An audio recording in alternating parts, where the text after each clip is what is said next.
ದಕ್ಷಿಣ ಕನ್ನಡ ಜಿಲ್ಲೆಯ ಒಕ್ಕಲಿಗ ಗೌಡ ಸಮುದಾಯದ ಬಂಧುಗಳೇ ನಮಸ್ಕಾರ. ಕರ್ನಾಟಕ ಸರ್ಕಾರವು ನಡೆಸುತ್ತಿರುವ ಸಾಮಾಜಿಕ ಮತ್ತು ಶೈಕ್ಷಣಿಕ ಸಮೀಕ್ಷೆಯು ಪ್ರಾರಂಭವಾಗಿ ಈಗಾಗಲೇ 3 ದಿನ ಕಳೆದಿದೆ.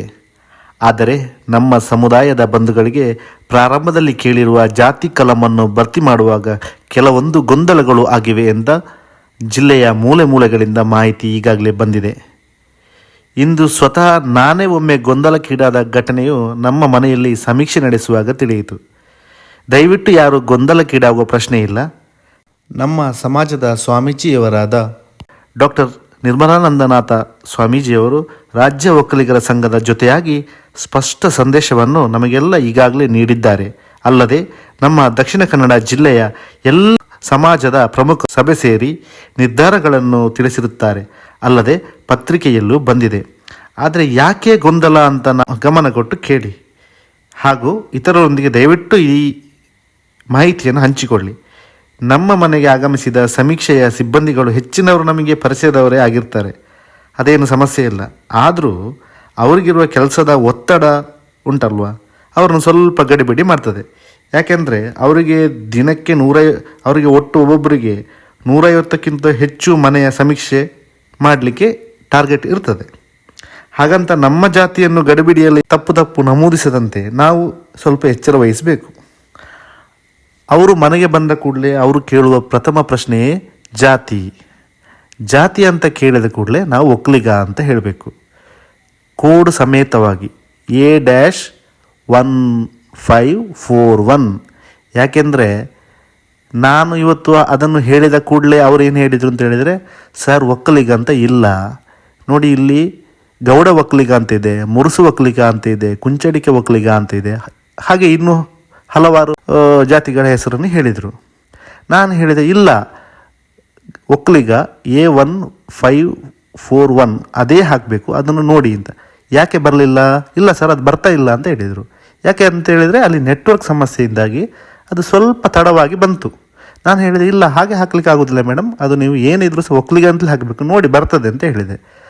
1-2 ನಿಮಿಷ ಆಗುವಾಗ ಬಂದ ನಂತರ ಈ ಗೊಂದಲ ಎಲ್ಲ ಹೋಯಿತು. ನನಗೆ ಒಮ್ಮೆ ಗೊಂದಲ ಆಯಿತು, ಏನಪ್ಪ ಇದು, ನಾವೆಲ್ಲ ಒಕ್ಕಲಿಗ ಹಾಕಬೇಕು ಅಂತ ಹೇಳ್ತೇವೆ, ಇವರ ಲಿಸ್ಟಲ್ಲಿ ಒಕ್ಕಲಿಗ ಅಂತಲೇ ಇಲ್ಲ ಅಂತ ಹೇಳುವ ಒಂದು ಗೊಂದಲಕ್ಕೆ ನಾನು ಈಡಾದೆ. ನಾನು ಆವಾಗ ಎಲ್ಲಾದರೂ ಗಡಿಬಿಡಿಯಲ್ಲಿ ಆಯಿತು ಗೌಡ ಒಕ್ಕಲಿಗ ಹಾಕಿ ಅಂತ ಹೇಳ್ತಾ ಇದ್ದರೆ ನಮ್ಮ ಸಮುದಾಯದ ಸಮೀಕ್ಷೆ ಎಲ್ಲಿ ಹೋಗಿ ಮುಟ್ತಾ ಇತ್ತು? ಇದು ನನ್ನೊಬ್ಬನ ಸಮಸ್ಯೆ ಅಲ್ಲ. ಈಗಾಗಲೇ ದಿನಕ್ಕೆ ಈಗ ನಮ್ಮ ದಕ್ಷಿಣ ಕನ್ನಡ ಜಿಲ್ಲೆಯಲ್ಲಿ ಒಂದು ದಿನಕ್ಕೆ 10,000 ಸಮೀಕ್ಷೆ ಪೂರ್ಣಗೊಳ್ತಾ ಉಂಟು. ಹಾಗಂತ ಹೇಳಿದರೆ ಇವತ್ತು 30,000ಕ್ಕಿಂತ ಹೆಚ್ಚು ಸಮೀಕ್ಷೆ ಈಗಾಗಲೇ ಪೂರ್ಣಗೊಂಡಿದೆ. ಇದರಲ್ಲೆಲ್ಲಾದರೂ ಗೊಂದಲಕ್ಕೀಡಾಗಿ ಕೆಲವರು ಗೌಡ ಒಕ್ಕಲಿಗ ಅಂತ ಹಾಕಿದರೆ ನಮ್ಮ ಸಮೀಕ್ಷೆಯ ಹಾದಿ ತಪ್ಪುತ್ತದ ಇಲ್ವಾ?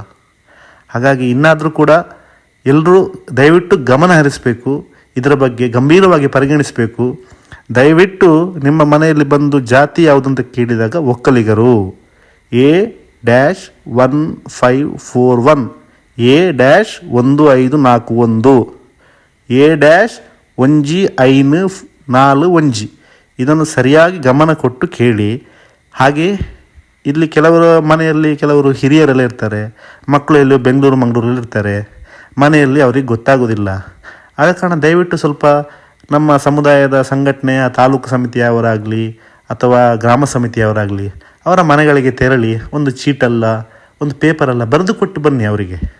ಆಗ ಅವರು ಇದು ಜಾತಿ ಸಮೀಕ್ಷೆಯವರು ಮನೆಗೆ ಬಂದಾಗ ಅವರಿಗೆ ಅದನ್ನು ತೋರಿಸ್ಬೋದು, ನೋಡಿ ನಮ್ಮದು ಇದೇ ಹಾಕಬೇಕು ಅಂತ. ಮತ್ತು ದಯವಿಟ್ಟು ಎಲ್ಲರೂ ಒಂದು ಗಮನದಲ್ಲಿ ಇಟ್ಟುಕೊಳ್ಳಿ, ನೀವು ಹೇಳಿರುವ ದಾಖಲೆಗಳನ್ನು ಅವರು ನಮೂದಿಸಿದಾರ ಅಂತ ನೀವು ಹೋಗಿ ಅವರ ಮೊಬೈಲನ್ನು ನೋಡಿ ಖಾತ್ರಿಪಡಿಸ್ಕೊಳ್ಬೇಕು. ನೀವು ಸುಮ್ಮನೆ ಕೂತು ಹೇಳಿದರೆ ಆಗೋದಿಲ್ಲ.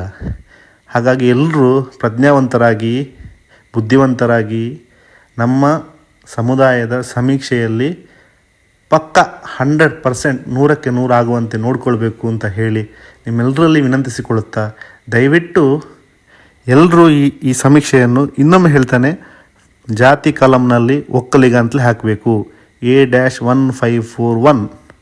ಮತ್ತು ಉಪಜಾತಿಯಲ್ಲಿ ನೀವು ಗೌಡ ಅಂತ ಹಾಕ್ಬೋದು, ಗೌಡ GOWDA ಅದು ಒಂದೇ ಬರುವುದು, ಅದನ್ನು ಹಾಕ್ಬೋದು, ಏನು ಸಮಸ್ಯೆ ಇಲ್ಲ. ಮತ್ತು ಭಾಷೆ ಕಾಲಮ್ನಲ್ಲಿ ನೀವು ಅರೆ ಕನ್ನಡ ಮಾತಾಡೋದಿದ್ರೆ ಅರೆ ಕನ್ನಡ ಅಂತ ಹಾಕ್ಬೋದು, ತುಳು ಮಾತಾಡೋರು ತುಳು ಅಂತ ಹಾಕ್ಬೋದು, ಕನ್ನಡ ಮಾತಾಡೋರು ಕನ್ನಡ ಅಂತಲೇ ಹಾಕ್ಬೋದು. ನಿಮ್ಮ ಮಾತೃಭಾಷೆಯನ್ನು ಹಾಕಿ, ಇದರಲ್ಲಿ ಯಾವುದೇ ಗೊಂದಲ ಇಲ್ಲ.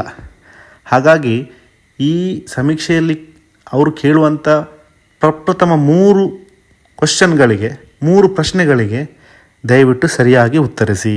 ಇದೇ ನಮ್ಮ ಸಮುದಾಯದ ನಿರ್ಣಾಯಕ ಸಮೀಕ್ಷೆ. ಹಾಗಾಗಿ ಈ 3 ಪ್ರಶ್ನೆಗಳಿಗೆ ಸರಿಯಾದ ರೀತಿಯಲ್ಲಿ ಉತ್ತರಿಸಿ, ನೋಡಿ ಖಾತ್ರಿಪಡಿಸಿಕೊಳ್ಳಿ ಇದರಲ್ಲಿ ಯಾವುದೇ ಗೊಂದಲ ಇಲ್ಲ.